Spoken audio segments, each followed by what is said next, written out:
Привет, дорогие друзья! Ну что, а Зеленского, как выразился литературно один человек, вытерли детородный орган прямо там. Он возвратился оттуда несолоно хлебавший. Абсолютно. То есть даже надо было еще лететь хрен знает куда для того, чтобы... Другой товарищ сказал, Зеля просто любит фотографироваться. И вот это вот совместное фото, ну вот это вот в принципе оно и все. Большая семерка, да, большая семерка. Прилетев назад... Зеленский в соцсетях, конечно, хвастается о том, что приняты очень важные решения, расширение военной помощи, ужесточение санкционных всяких давлений и все такое, но забывает уточнить, что эти решения приняты не на уровне большой семерки, а отдельными членами этой большой семерки, как то Великобританией и Канадой. Причем канадскими санкциями хвастаются и там, помните, эти коррупционные ФБК в России, говорят, они все, вот мы дали список, они все вот по списку прям всех туда внесли в этот список. И все такое, в общем, очень важными вещами заняты. Но вот зато по снижению потолка на цену нефти, тут внезапно одумался сам Евросоюз, что интересно. И это вообще сняли с повестки дня большой семерки, потому что сейчас черное золото трясет из-за известных событий. Другие меры обсуждались за ужином лидеров, но их забраковал уже Трамп, который считает, что санкции против РФ дорого обходятся американскому бюджету. Так больше того, просто какая-то неделя новостей, ибо рассматриваемый в Штатах, вы знаете, распиаренный тщательно, распиаренный законопроект о максимально жестких санкциях в отношении Российской Федерации, который рассматривается в Сенате, отложили американские ястребы. И все из-за тех же событий, к которым мы еще вернемся. Возможно, к нему еще вернуться в июле, но это абсолютно не факт, что его примут, потому что в нем спорных моментов тоже хватает с избытком. Не только я говорю, что Зеленского вытерли детородный орган там, в далекой Канаде, но еще и ряд западных изданий пишут, мягко говоря, о том, что лидер свободного мира просто понюхал брынзу. Были приняты разные заявления о лесных пожарах, искусственном интеллекте, однако сильного совместного заявления семерки по войне в Европе не получилось. США настаивали на смягчении текста, чтобы не ставить под угрозу переговоры с РФ. Канада же считала, что такое мягкое заявление будет несправедливо по отношению к Киеву. В итоге оставшаяся шестерка сплотилась вокруг Канады, и совместно они выдали на гора следующий жалкий текст. Выразили поддержку усилиям Трампа по достижению справедливого и прочного мира и решительный настрой для давления на Россию, включая финансовые санкции, если та не объявит безоговорочное прекращение огня вслед за Киевом. По сути, вообще ничего нового. Напомню, что инициатива по прекращению огня лежит на столе уже 3 месяца. И Трамп постоянно дает новые 2 недели для того, чтобы, через 2 недели, так это уже точно. Разминувшись с Трампом и не получив вообще никаких гарантий, что на поддержку Киева Запад будет тратить 40 миллиардов, Зеленский тоже решил прекратить поездку досрочно. Как заметили The Guardian, он выглядел злым, разочарованным и, важно, подавленным из-за того, что американский президент отказался сделать Украину своим приоритетом. Конечно же, у Зеленского это объясняют еще и подавленное состояние массовыми обстрелами Киева. Знаете, есть 2 фотографии, как минимум с Бучи. Вон та вот одна фотография, где он, у него носоглотка сожжена кокаином. Поэтому он постоянно так сёрбает и делает такое лицо. Но умный фотограф поймал это и сказал, смотри, как он горюет из-за Бучи. В той же Буче есть другие фотографии Зеленского, где он вполне себе ржет. В тот же день сделанные. Так вот, я сомневаюсь, что удручает его именно обстрелы Киева. Удручает его вообще общая ситуация, при которой о него вытирают детородный орган. Он отправился в Австрию, говорят, не только для того, чтобы передать списочек из тех, кого Австрия, по его просьбе будет отдавать ему на съедение и СБУ на убийство. Кстати, вот они так возмущались, убийству погиб гражданин США при обстреле.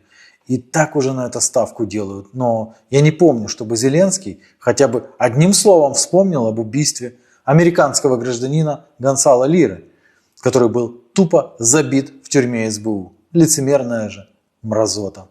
В общем, предполагается, что в Австрию он залетел не только для того, чтобы списочек этот сунуть, но и потому, что в Австрии он видит более надежного посредника в переговорах с Российской Федерацией, чем турков. Мы можем оставить за скобками логистические вопросы, потому что Австрия не имеет выхода к морю и окружена членами НАТО, но заметим, что Вена требует от остального ЕС быть готовым к возобновлению импорта российского газа в случае, если между Киевом и Москвой будет заключено мирное соглашение. Учитывая, что турки также являются его покупателями, по всей видимости, это обязательное условие для посредничества в данном вопросе. Теперь слуги народа сомневаются, надо ли ехать чмырику на саммит НАТО в Гааге, потому что Трамп может опять не явиться, а если явится, то вытрет козявку о Зеленского и все.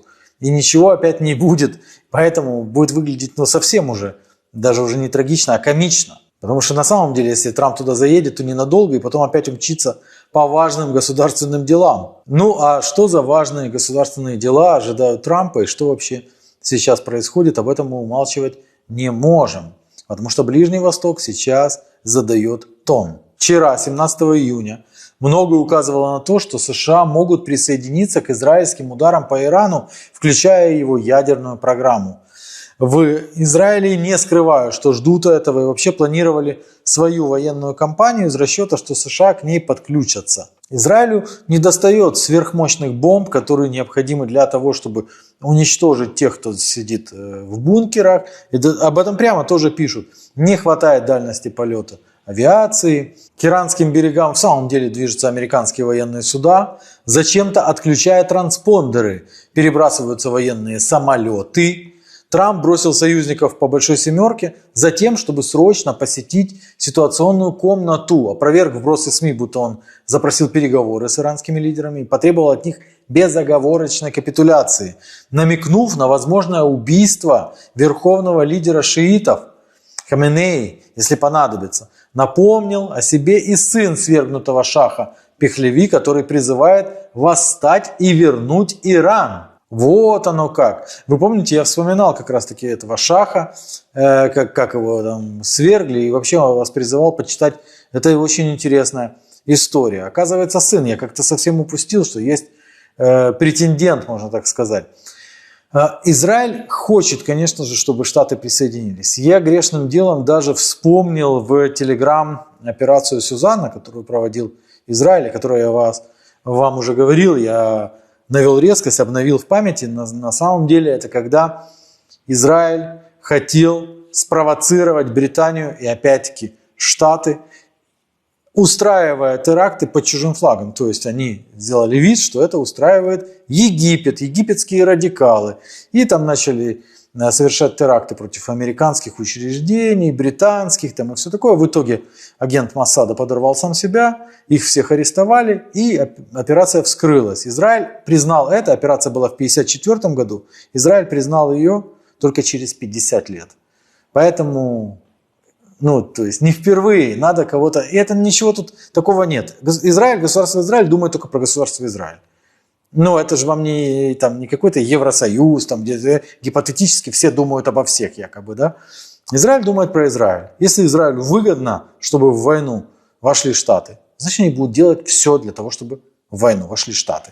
Еще недавно премьер Израиля отрицал планы по ликвидации Рахбара, а сейчас уже смотрит на них с воодушевлением, напоминая о многовековой истории отношений между братскими, еврейским и персидским народами. Представляете себе реакцию западных СМИ, если бы Путин начал рассуждать об убийстве Зеленского, причем так всерьез, убить Зеленского, все такое, потому что наши народы братские, поэтому надо убить Зеленского. Нетаньяху это одно, а Путин это совсем другое, вы же понимаете. Это другое. Да, представляете, еще сказал бы, что надо вернуть Азарова к власти, Януковича. Однако утро в Европе наступило, никаких решений по военной операции на совещаниях принято не было. С обращением к нации Трамп не выступал. Возможно, время еще не пришло, надо подождать еще день-два. Но все очень вздрогнули, когда от Трампа сообщили, что через несколько минут он выступит с сообщением даже не к нации, а ко всему миру.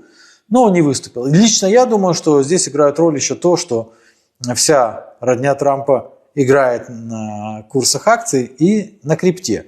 Поэтому все вот эти вот заявления, ну все, сейчас я выступлю. А потом раз и не выступил. Поняли, да? Цена вниз, цена вверх. Это вообще-то вечный двигатель вечного заработка. Аргументы относительно того, что Иран в 5 минутах от создания собственного ядерного оружия, звучат регулярно в течение многих лет. И в основном сводятся к джентльмены верят на слово. МАГАТЭ недавно выступила с жестким заявлением в адрес Ирана, который нарушает свои обязательства перед международным сообществом. Прямых доказательств разработки бомба агентство не имеет при этом, разве если работы идут в тайне. Но даже если они и велись, американская разведка предполагает, что до момента создания оставалось 3 года. А ущерб, который нанесли, откатил ядерную программу на несколько месяцев всего. Журналист Такер Карлсон является жестким противником военной операции США на Ближнем Востоке. Он взял интервью у республиканского сенатора Теда Круза, который проговорился, что Штаты оказывают Израилю поддержку в ударах, поделился намерениями о смене иранского режима. И что интересно, там произошло в интервью, что Такер Карлсон начал спрашивать у высокопочтенного господина, он вообще знает, сколько населения Ирана. Тот сказал, что такое, я не хочу это знать, я вам не специалист по Ирану. Вы, говорит, главный, кто призывает к этому. Вы являетесь сторонником военной операции, вы ничего не знаете про страну. Так вот, там 90 миллионов. 90 миллионов. А Сирия, перед тем, как все оттуда разбежались, там было 23 миллиона населения. И эти 23 миллиона, да, или сколько оттуда убежало, навсегда изменила ландшафт Европы. Европа уже никогда не будет прежней. Сирийцев уже столько, что и ничего ты с ними уже не сделаешь. Они не хотят домой возвращаться, несмотря на то, что там теперь добрый бородач. А если разбегутся 90 миллионов? Да нахрен, никто не хочет об этом думать. Штаты их принимать не будут. А Евросоюз, у которого слюни текут, примет всех. И что тогда будет? Среди республиканцев и среди оппозиционных демократов в Конгрессе США есть политики, которые называют войну между Израилем и Ираном не нашей войной. Напоминают, что исключительное право на объявление войны имеет парламент, а не исполнительная власть.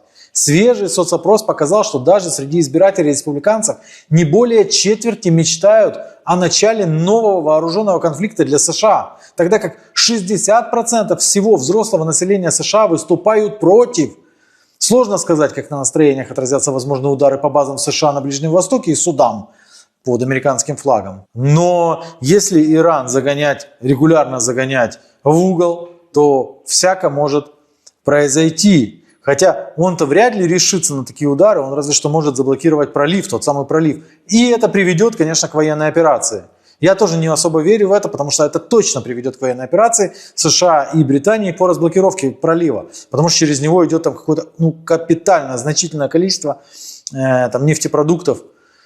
В общем, это будет стопроцентная война. Они могут перепоручить это хуситам, к примеру, у которых уже есть опыт нападения на суда этих государств. Есть критики и среди других стран Запада. Президент Франции Макрон, который так и не ввел войска в Украину, выступил против силовой смены власти в Тегеране, так как это может привести, по его мнению, к еще большему хаосу в регионе.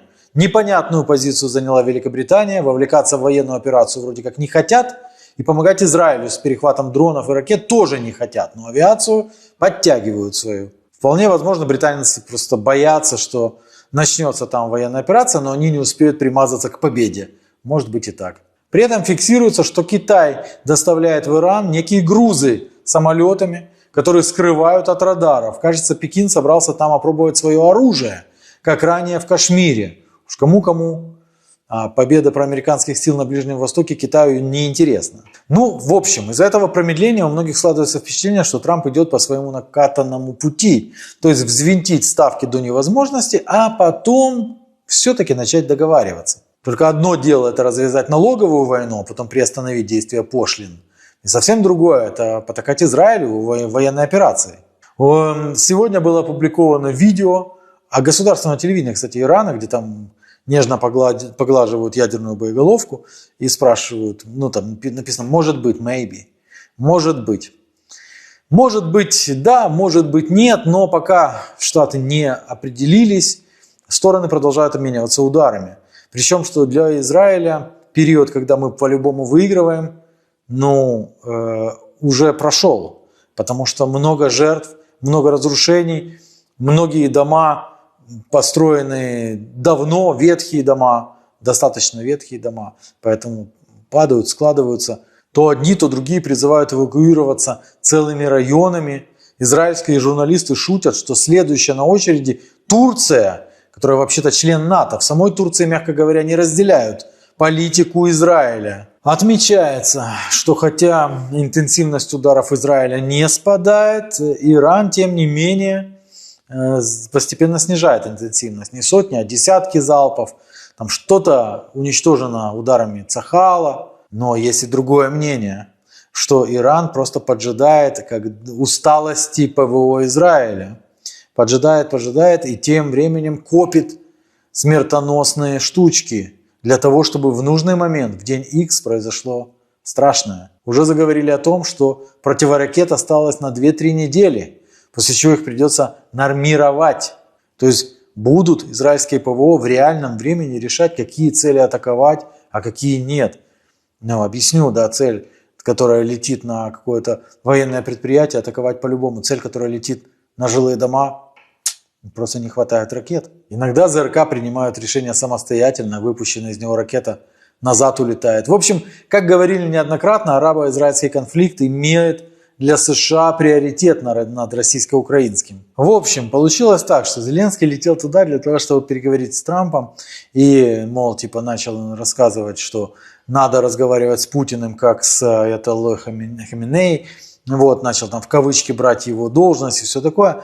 Но если Трамп не решается вот так вот разговаривать с Аятоллой, то почему же он будет решаться так разговаривать с Путиным, который управляет государством, чей военный потенциал на порядок выше, чем у Ирана? Да и более того, если Трамп скажет: окей, я с тобой, но кинет в самый неподходящий момент. Зеленский сам перекидал множество людей, он знает, как это бывает. Поэтому, в общем, а Зеленского вытерли детородный орган, еще раз говорю. И приехал он вот такой вот. Зато фоточка есть теперь с большой 7. Наблюдаем дальше, пока.